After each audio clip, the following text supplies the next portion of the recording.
सिंधु घाटी सभ्यता, हड़प्पा सभ्यता, एक विस्तृत अध्ययन।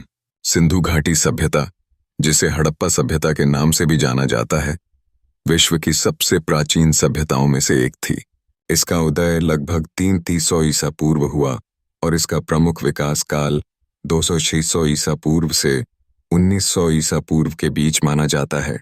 यह सभ्यता मुख्य रूप से आधुनिक पाकिस्तान, उत्तर पश्चिमी भारत और कुछ अफगानिस्तान के हिस्सों तक फैली थी। इस सभ्यता के सबसे महत्वपूर्ण नगरों में हड़प्पा, मोहनजोदड़ो, धोलावीरा, कालीबंगा, लोथल, राखीगढ़ी और बनावली शामिल थे। इन नगरों की सबसे अनूठी विशेषता उनकी नगर योजना थी, जो उस समय की अन्य सभ्यताओं से कहीं अधिक उन्नत थी। सिंधु घाटी के लोग अत्यधिक संगठित जीवन व्यतीत करते थे।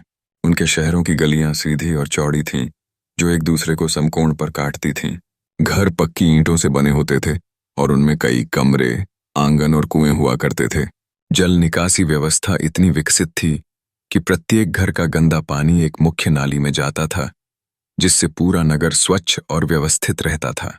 मोहनजोदड़ो में स्थित ग्रेट बाथ इस सभ्यता की सबसे महत्वपूर्ण संरचनाओं में से एक थी।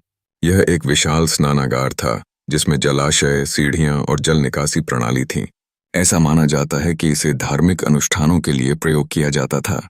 हड़प्पा सभ्यता की अर्थव्यवस्था मुख्य रूप से कृषि और व्यापार पर आधारित थी। लोग गेहूं, जौ, कपास, चना और बाजरा जैसी फसलें उगाते थे। दिलचस्प बात यह है कि सिंधु घाटी के लोग दुनिया में सबसे पहले कपास की खेती करने वाले थे। यह सभ्यता व्यापार में भी बहुत उन्नत थी। सिंधु घाटी के लोग मेसोपोटामिया, फारस और मध्य एशिया के अन्य क्षेत्रों से व्यापार करते थे।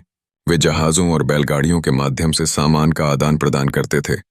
खुदाई में मिली मोहरों से यह पता चलता है कि व्यापार में वजन और मापन की एक निश्चित प्रणाली अपनाई गई थी। हड़प्पा के लोगों की सामाजिक संरचना भी बेहद दिलचस्प थी। उनके पास एक संगठित समाज था, जिसमें विभिन्न वर्गों के लोग विभिन्न कार्यों में संलग्न थे। पुरुष और महिलाएं दोनों ही समान रूप से व्यापार, शिल्पकला और कृषि में भाग लेते थे। महिलाओं के लिए आभूषण, श्रृंगार और कपड़ों पर विशेष ध्यान दिया जाता था।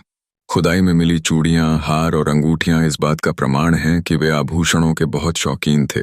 सिंधु घाटी के लोग धार्मिक रूप से भी विकसित थे। खुदाई में मिली पशुपति मुद्रा इस बात का संकेत देती है कि वे भगवान शिव के प्रारंभिक रूप की पूजा करते थे।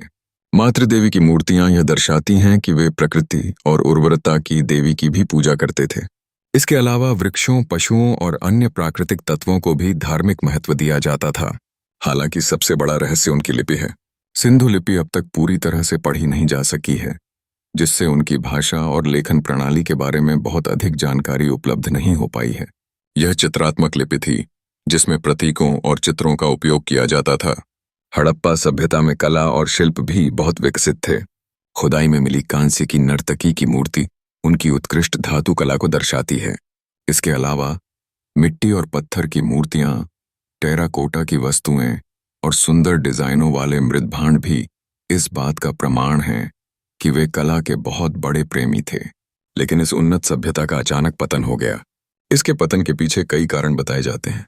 कुछ इतिहासकार मानते हैं कि पर्यावरणीय परिवर्तन, जैसे नदियों का मार्ग बदलना और सूखा पड़ना, इसके नष्ट होने के मुख्य कारण थे। कुछ विद्वानों का मानना है कि आर्यों के आक्रमण के कारण यह सभ्यता समाप्त हो गई।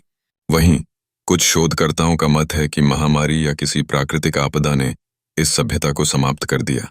आज भी सिंधु घाटी सभ्यता के खंडहर हमें इसके गौरवशाली अतीत की झलक दिखाते हैं।